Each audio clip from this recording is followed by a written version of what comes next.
Здравейте, приятели! Днес ще поставя за разискване един особено важен въпрос. Танкера Кайрос, който беше ударен от украинците и после довлечен от турците и оставен в наши води, се оказва, че от него изтича петрол. И това не е добре, защото петролното петно било доста голямо и се насочва към Несебър, което означава, че ще провали най-вероятно сезона туристическия. Оказва се, че поради санкциите, наложени от Европейския съюз, ние не може да го ремонтираме. Аз се питам, какви са тези санкции, които поставят под опасност нашето Черноморие и ние не може да го предотвратиме този петролен разлив, защото е имало санкции, моля ви се. Що за държава? Значи поради санкциите ще оставим петрола да залее Несебър. Това е идиотско. И се питам, къде е нашата държава? Какво правят? То танкер не е от вчера.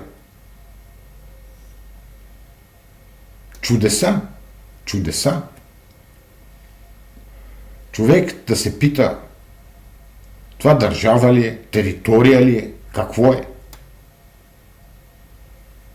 Ще оставиме ние нашето Черноморие да потъне в петрол заради санкциите. Нямам думи. Просто се чуда какво и как повече да кажа. Така, освен това, се намират пари за Украйна, която война там не е наша. Обаче за детска болница няма. Да, драги зрители, драги приятели, не е добре. Както казват евроатлантиците, Русия утре ще ни нападне.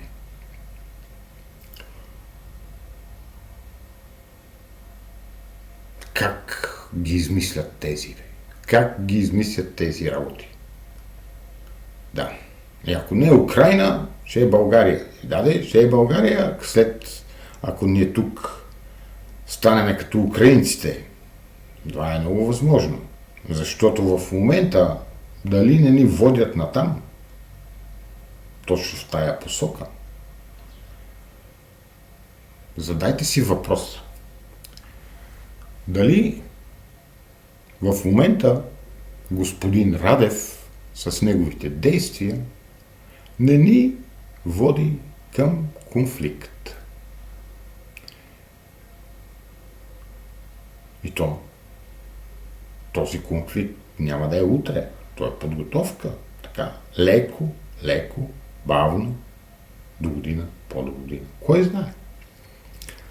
Какво са решили хората, които му казват какво да прави? Явно човека не може да взима самостоятелни решения, защото едно говори, друго прави. Този образ вече го познаваме. Борисов беше същия. Да. Какви съвпадения в нашата политика? Различни хора, различни идеали, еднакви действия. Да. Приятели, какво стана? А ние си мислиме, че дойде пилота и самолета ще тръгне. Ще тръгне, но на къде ще тръгне? Това е много важно да го отбележим. На къде ще тръгне? Сега и самолетите, американските. Те са за защита, нали? Да. Те ще участват само в логистика, те са само за логистика. Ще зареждат американските самолети, ма далече от тука. Да, така да е. И това не е участие във война. Не е. Как да е, нали? Вие си помислете малко. Защо Франция, Испания, Италия, Англия дори отказаха техни летища да се ползват? А ние не. Значи, какво се получава? Ние единствените от всичките тук, може би и румънците, сме готови да се набутаме с двата крака у капана. Да. И от тая голяма каша. Защо американците нападнаха Иран? Имало някакъв обогатен уран? Не. Не е заради него. Всичко е за петрола. Там, където има петрол, американците имат интереси. Искат да налагат своята демокрация. Да, техната демокрация е много избирателна обаче. Защо се там, където има нещо ценно? Нали? Където има пари, там отиват. Бих казал, добре, че ние нямаме петрол. Иначе ще дойде тук да ни... Но това е шега, не? Те така или иначе вече ние сме окупирани. Някой евроатлантик ще каже, че това не е вярно, не сме окупирани. Да, не сме окупирани. Само дето има няколко бази американски, където българските закони не важат. Да, там важат само американските закони. И ако отидеш там, в една от тези техни бази, му бъдеш арестуван, да, и съден по техните закони. Както каза Демерджиев от уния дни, нали, да си спомниме относно Магнитски. Аз не защитавам Шиши, както му казват. Нали? Не ми е приятен. Той заслужава да бъде в затвора, според мене, да бъде осъден, първо, разбира се. Но закона Магнитски няма юридически основания ние да го изпълняваме тук на наша територия. А Демерджиев каза и нещо друго много важно. Нарушава ли се федерални закони? Моля ти се! В България федералните закони на САЩ били важни. Какво става? Нещо като колония ми да подават да станем 51 или 2 САЩ, това американски щат при това положение. То така излиза. Господин Радев е назначен за губернатор тук, така или иначе той не е министър-председател, е губернатор, който изпълнява каквото му кажат. Изобщо има много неща, които трябва да бъдат обсъдени. Да, и тук в нашия канал на Целокупна България точно това ще правиме. Ще обсъждаме събитията. Да, говорят и нещо друго. Говори се да се дигне пенсионната възраст. Въпреки, че тя се дига всяка година с по 2 месеца, нали, сега пак ще направят нов закон и и какво ще стане? Може и изобщо да не се пенсионираме. Да. Но ако някой, така като стане, например, пенсията на 80-90 години, колко хора ще я вземат? Нали? Като вземем, примерно, предвид бокуците, които продават по магазините, пълни с какво ли не, с 1000 ета. Искаха даже и скакалци да ни продават, ама нещо не се получи. Е така, пенсионна реформа и пей сърце до 80 години, примерно казано, защото не се знае какво ще им стекне на тея, дето им, нали, сега 1,5 милиона почти се излагаха и гласуваха за господин Радев, губернатора. Да. Та такива работи в нашата родина. Да обърнем внимание малко и на Европейския съюз. Нали? Примерно Кая Калас. Това е чудо. Малко чудо направо. Тя е толкова умна, че сигурно моя внук е по-умен от нея. Да, така е. Така е. Но човек се пита как е избрана на този пост. И не може да получи отговор. Защото тя е назначена също, както и тази фон. Да не продължавам по-нататък.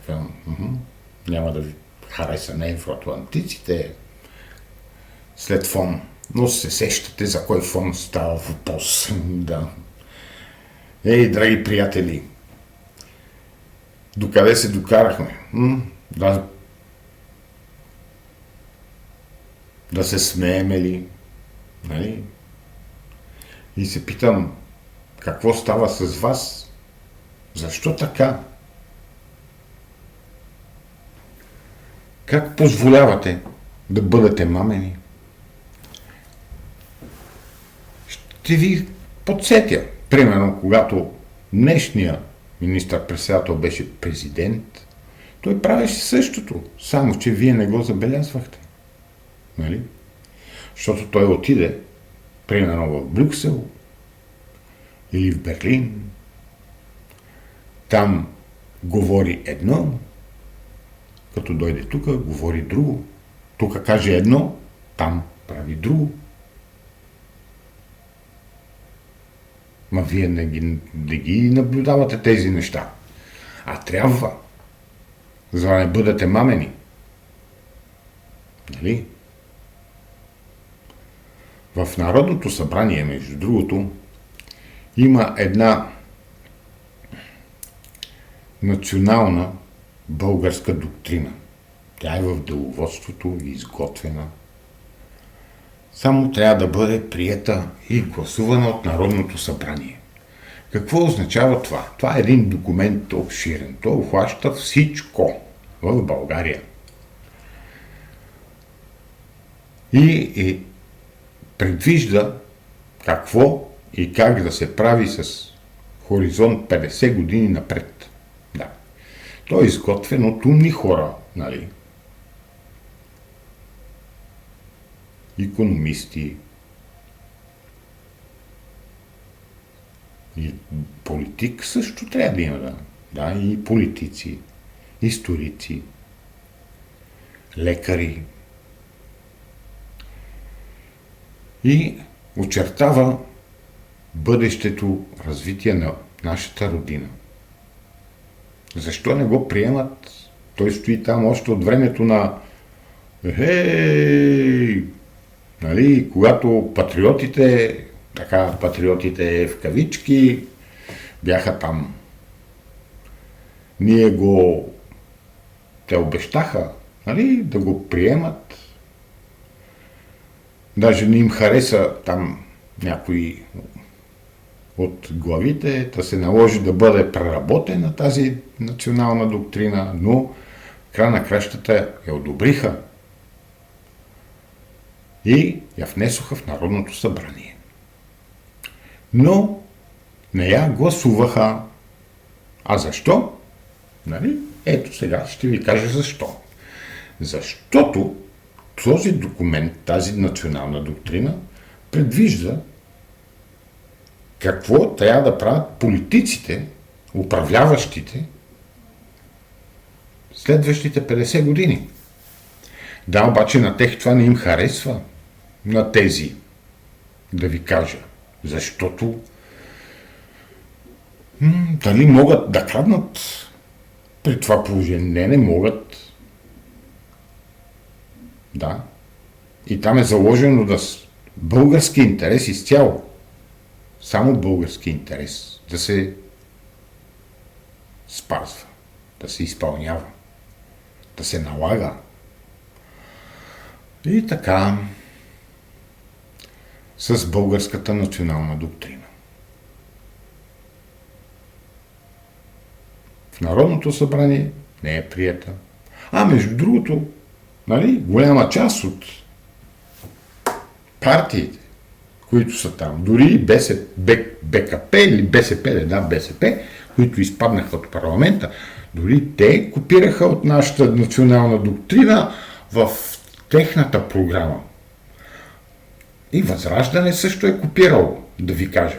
Да, защото ние много добре знаем какво пише в тази национална доктрина. Да. Всички копират. Като изключиме на Борисов партията, на техни им трябват такива програми. Или на ДПС. Да.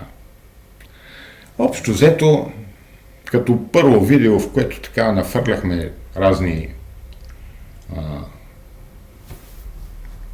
гледни точки и събития, е достатъчно. Довиждане. До следващия път. И мислете за нашата родина.